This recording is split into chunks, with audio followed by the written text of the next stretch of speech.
জয় হিন্দ বন্ধুরা, আমি সুশোভন আর আপনারা দেখছেন আপনাদের অত্যন্ত প্রিয় চ্যানেল অদ্ভুত অথচ বাস্তব।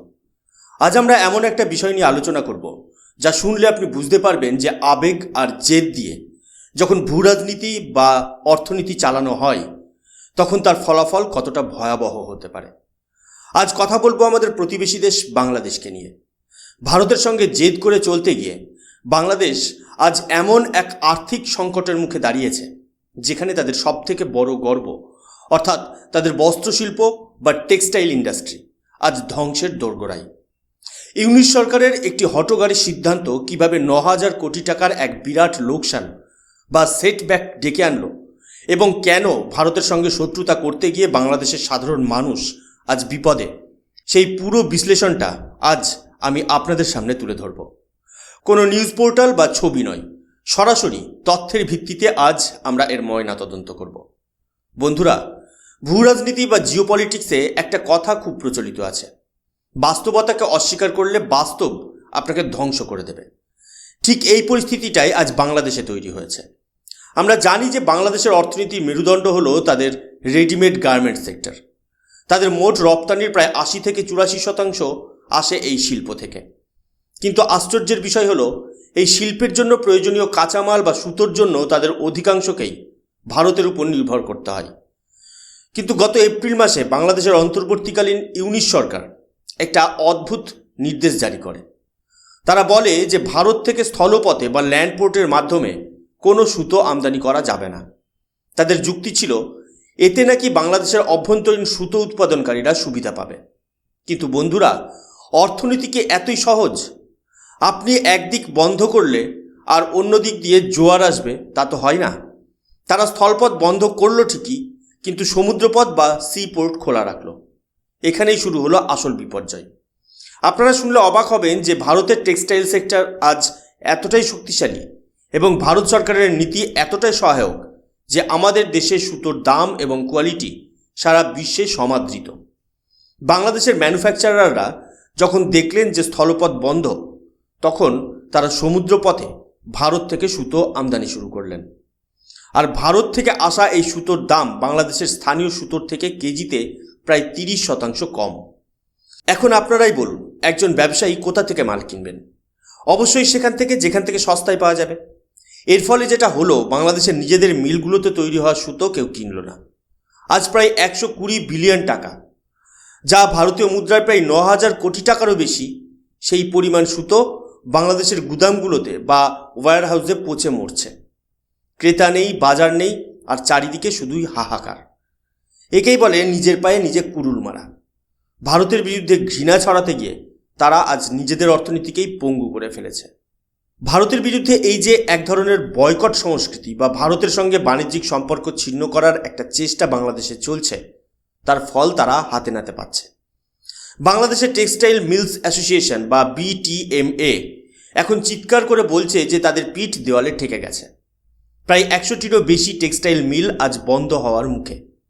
এর মধ্যে ৫০টি তো অলরেডি তাদের উৎপাদন বন্ধ করে দিয়েছে বা শ্রমিক ছাঁটাই করছে। ভাবুন একবার, কত হাজার হাজার মানুষ বেকার হয়ে পড়ছে এই ভুল সিদ্ধান্তের জন্য। ইউনিশ সরকার ভেবেছিল ভারতকে বিপদে ফেলবে, কিন্তু বাস্তবতা হলো ভারত এখন বিশ্বের ৪র্থ বৃহত্তম অর্থনীতি এবং খুব শীঘ্রই ৩য় স্থানে পৌঁছাতে চলেছে। ভারতের বাজার বা ভারতের সাপ্লাই চেন আটকানোর ক্ষমতা বর্তমান বাংলাদেশের নেই। বরং ভারত থেকে আসা সস্তা এবং উন্নত মানের সুতো ব্যবহার করে বাংলাদেশের ব্যবসায়ীরা লাভবান হচ্ছিলেন। কিন্তু সেই পথ বন্ধ করার চেষ্টার ফলে আজ তাদের নিজস্ব বিনিয়োগেই ভেঙে পড়েছে। আসলে ভারত কেন এত সস্তায় সুতো দিতে পারে সেটা আমাদের বোঝা দরকার। ভারত সরকার তার টেক্সটাইল ইন্ডাস্ট্রিকে বিপুল পরিমাণ সাবসিডি দেয় এবং আমাদের দেশে উৎপাদনের খরচ বা প্রোডাকশন কস্ট অনেক কম। যখন ভারত থেকে আসা সুতোর দাম স্থানীয় সুতোর চেয়ে ৩০ থেকে ৪০ টাকা কম হয়, তখন বাংলাদেশের ছোট বড় সব পোশাক কারখানায় ভারতের সুতোর দিকে ঝুঁকে পড়ে। এটা কোনো ডাম্পিং নয়, এটা হলো ভারতের দক্ষতা। কিন্তু বাংলাদেশের সরকার এটাকে একটা রাজনৈতিক হাতিয়ার হিসেবে ব্যবহার করতে চেয়েছিল। তারা ভেবেছিল ভারতের সঙ্গে বাণিজ্য কমিয়ে দিয়ে তারা হয়তো আত্মনির্ভর হবে। কিন্তু আত্মনির্ভর হওয়ার জন্য যে কাঠামো বা ইনফ্রাস্ট্রাকচার প্রয়োজন, তার অভাব বাংলাদেশে প্রকট। বিশেষ করে গত কয়েক মাসে বাংলাদেশে যে অস্থিরতা চলছে, গ্যাস এবং বিদ্যুতের সংকট তৈরি হয়েছে, তাতে তাদের উৎপাদন খরচ আকাশচুম্বী হয়ে গেছে। ফলে তারা ভারতের সঙ্গে প্রতিযোগিতা বা কম্পিটিশনে কোনোভাবেই টিকতে পারছে না। এখানেই শেষ নয় বন্ধুরা। বাংলাদেশের এই 9,000 কোটি টাকার লোকসানের খরচটি যখন সামনে এসেছে, তখন দেখা যাচ্ছে যে সেখানকার ব্যবসায়ীরা সরকারের উপর মারাত্মক ক্ষুব্ধ। তারা বলছেন যে তাদের হাতে এখন এমন কোনো পুঁজি নেই যা দিয়ে তারা পরবর্তী সিজনের জন্য কাজ শুরু করতে পারেন। লোন শোধ করা তো দূরের কথা, সাধারণ শ্রমিকদের বেতন দেওয়ার টাকাও তাদের হাতে নেই। অথচ উল্টো দিকে দেখুন, ভারত কিন্তু বসে নেই। ভারতের টেক্সটাইল এক্সপোর্ট গত এক বছরে প্রায় 9 থেকে 11% বৃদ্ধি পেয়েছে। যেখানে বাংলাদেশের বাজার সংকুচিত হচ্ছে, সেখানে ভারত নতুন নতুন বাজার ধরছে। এমনকি বাংলাদেশের যে বড় বড় ক্রেতারা ছিল, অর্থাৎ যারা আগে বাংলাদেশের থেকে কাপড় কিনত, তারা এখন ভারতের দিকে মুখ ফেরাতে শুরু করেছে। কারণ স্থিতিশীলতা। ভারতের মতো একটা গণতান্ত্রিক এবং শক্তিশালী অর্থনীতির দেশে ব্যবসার যে নিরাপত্তা আছে, তা বর্তমান বাংলাদেশে নেই। আপনারা যারা ভূ রাজনীতি বা জিওপলিটিক্যাল অ্যানালিসিস পছন্দ করেন, তারা জানেন যে সাপ্লাই চেইন একবার নষ্ট হয়ে গেলে তা ফিরে পাওয়া কতটা কঠিন। বাংলাদেশ আজ তাদের অভ্যন্তরীণ কোন্দল আর ভারত বিদ্বেষী নীতির কারণে সেই চেইনটা ভেঙে ফেলেছে। তারা অভিযোগ করছে যে ভারত নাকি তাদের বাজারে মাল ডাম্প করছে। কিন্তু সত্যিটা হলো, বাংলাদেশের ব্যবসায়ীরা নিজেরাই ভারতের সুতো ছাড়া চলতে পারে না। কারণ ভারতীয় সুতোর যে রিলায়েবিলিটি এবং কনসিস্টেন্সি, তা অন্য কোথাও পাওয়া মুশকিল।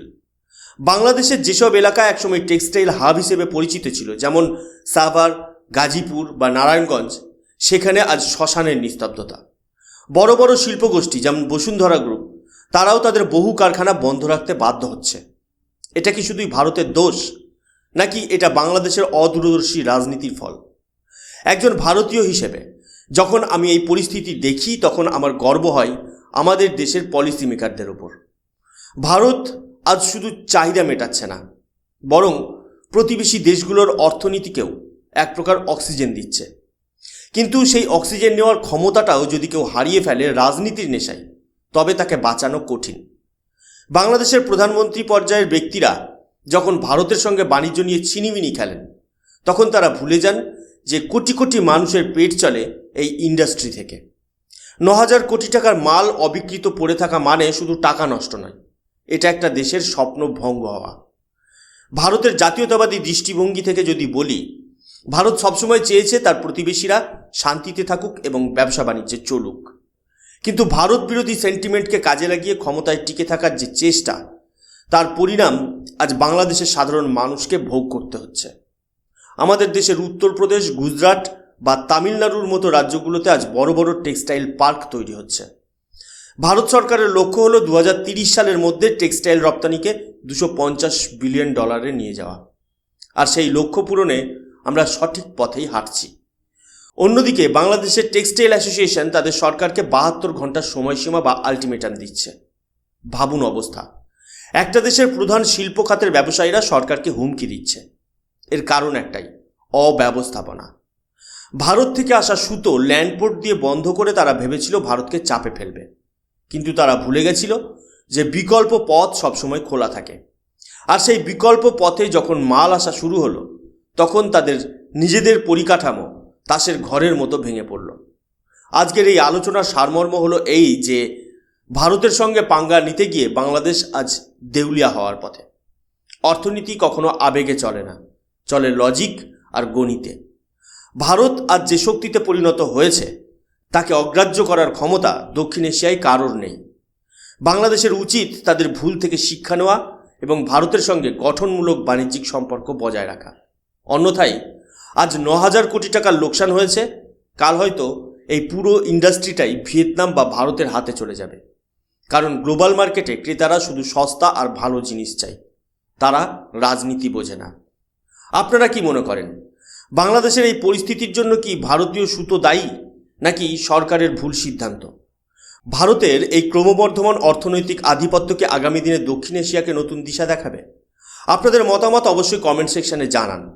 আমরা জাতীয়তাবাদী ভারতীয় হিসেবে চাইব আমাদের দেশ আরও শক্তিশালী হোক, আমাদের পণ্য সারা বিশ্বে ছড়িয়ে পড়ুক। ধন্যবাদ বন্ধুরা পুরো ভিডিওটি দেখার জন্য।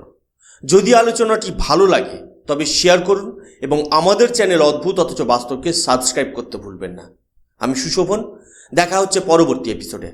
জয় হিন্দ, বন্দে মাতরম, ভারত মাতা কি জয়।